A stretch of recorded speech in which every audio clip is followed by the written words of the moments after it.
Olá amigos, sejam bem-vindos a mais um vídeo do meu canal. Eu sou Lucas Knaip. Vamos falar sobre Carlos Alcaraz, que avança a terceira rodada de Roland Garros, mas sofreu hoje contra o jovem talentosíssimo Jesper de Jong, tenista holandês, que a partir do terceiro set começou a incomodar muito o espanhol, que assim, a gente sabe que é inquestionável o talento natural que o Alcaraz tem para jogar tênis, né? É um fenômeno, é um cara que quando surgiu e começou a ganhar de gente grande, obviamente encantou o mundo do esporte, não só do tênis, mas ele não é um tenista que a gente pode falar que é inquestionável, porque ele tem esses momentos ali que no final, ao meu ver, é o que impedem ele de se estabelecer ainda mais na parte de cima do ranking, entende? E já foi número 1 por um bom número de semanas, mas a questão é, o Alcaraz até agora faz uma temporada em que ele, por exemplo, não está nem no top 4 do ano, né? Tem as lesões, evidentemente, mas tem algumas eliminações precoces que ele teve, né? Que muito são relacionadas à questão de como ele consegue jogar no momento em que ele não está no controle da partida. Quando ele controla o jogo,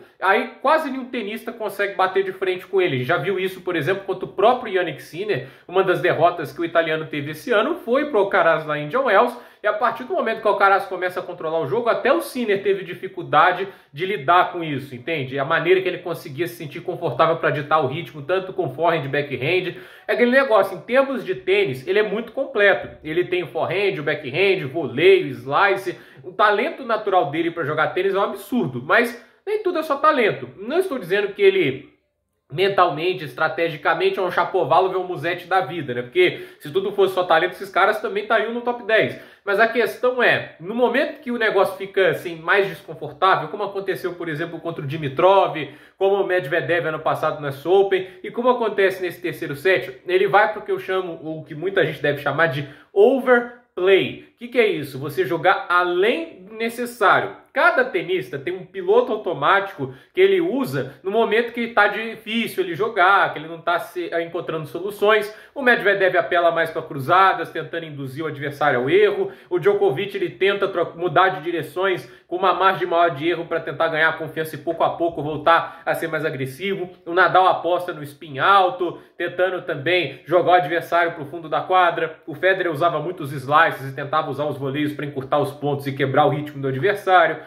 O Sinner é um cara da pancadaria, mas a gente vê até que nos momentos difíceis ele tenta também dar uma cadenciada a mais para tentar voltar a ter a confiança. Acho que isso foi uma das melhores mudanças que o Darren Cahill fez no jogo dele. Já o Alcaraz, ele tenta ir para um jogo mais agressivo ainda. Ele tenta ser um cara que acelera mais o jogo, que tenta no final tirar o momento do adversário, ele conseguindo os winners. Só que quando isso não funciona, ele leva um 6-2 na cabeça, porque assim, o terceiro set, por mais que o De Jong tenha méritos em ter jogado bem, tirado o Alcaraz na zona de conforto, muitos pontos o Alcaraz que deu de graça, porque tentou ir para uma definição antes da hora, acabou errando. Uma hora ele acerta, porque como eu disse, ele tem um talento natural para jogar tênis. Mas tudo há limites, né? Ele não é imune ao erro. A gente vê isso nos jogos. Cometeu muitos erros. Ele levou um 6-2 e começou sendo quebrado no terceiro set. Chegou 2 momentos de quebras atrás.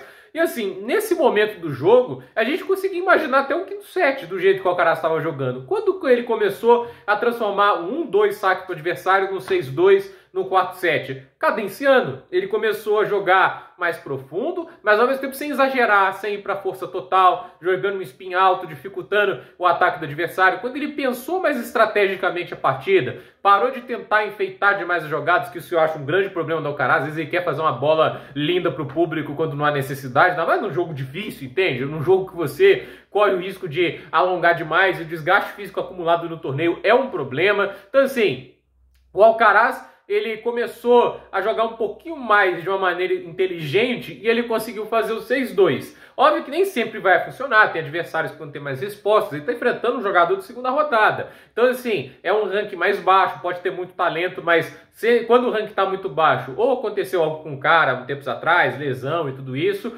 ou o cara não tem essa experiência em Grand Slam e não alcançou um ranking mais alto anteriormente, que é o caso do Jesper de Jong. Então, ele conseguiu se virar contra o De Jong, mas esse tipo de oscilação que ele teve é muito problemática. Eu não vou nem dizer contra os caras do top 10. Pega alguém ali, tipo De Minaur, Khachanov, entende? Esse tipo de tenista. Se o Alcaraz dá uma oscilação negativa dessa, como ele deu no terceiro set, a chance dele ter que jogar mais de 3, 4 horas é muito grande, e num jogo assim como tênis, entende? Num torneio como esse, que fisicamente é muito desgastante, é um grande problema. A gente viu o que aconteceu com o Medvedev lá no Australia Open. Se complicou muito em partidas anteriormente, não era para ter jogado um quarto set contra o Borges, era para ter resolvido antes contra o Urkats, óbvio que é um adversário muito difícil, mas ele se complicou muito contra o Russo Vuori, o jogo dele contra o Zverev encaixou muito tarde, teve que jogar mais de 24 horas em quadra. A gente vê a final, estava jogando muito bem, estava dominando o Sinner, mas faltou perna no final, entende? É importante resolver partidas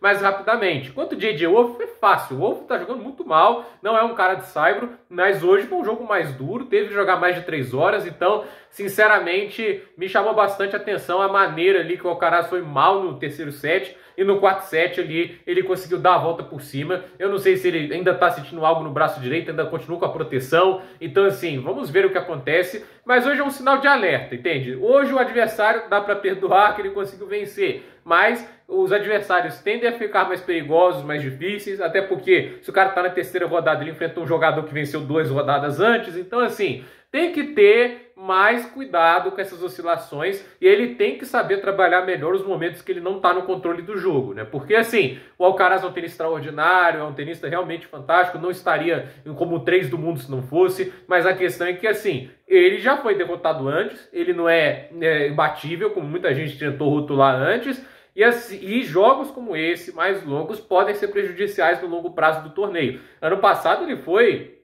quase, assim, de uma maneira impecável até a semifinal e caiu na semifinal, por exemplo. Então, assim, ele estava jogando melhor com o passado do torneio do que até agora nesse ano. Talvez que vinha com mais ritmo, etc. Mas vamos ver. Estou bem curioso para ver como que o Alcaraz vai jogar a próxima rodada. Começou esse jogo bem, mas assim, o terceiro set para mim foi bem preocupante. É o tipo de set que não pode acontecer contra adversários mais qualificados, que têm mais recursos. Ele enfrentou, como eu disse, um tenista de ranking mais baixo, bem talentoso, mas ainda inexperiente nessas condições de Roland Garros, e com um saque que também não era lá grandes coisas, mas é o tipo de jogo que você tem que acender o sinal de alerta e entender o que deu errado para não deixar repetir no torneio. Que bom que foi agora a situação, porque dá para impedir que isso aconteça de novo. A ver o que vai acontecer. Gente, por esse vídeo é isso. Dúvida nos comentários, deixe seu like, se inscreva no canal, compartilhe esse vídeo e até o próximo vídeo.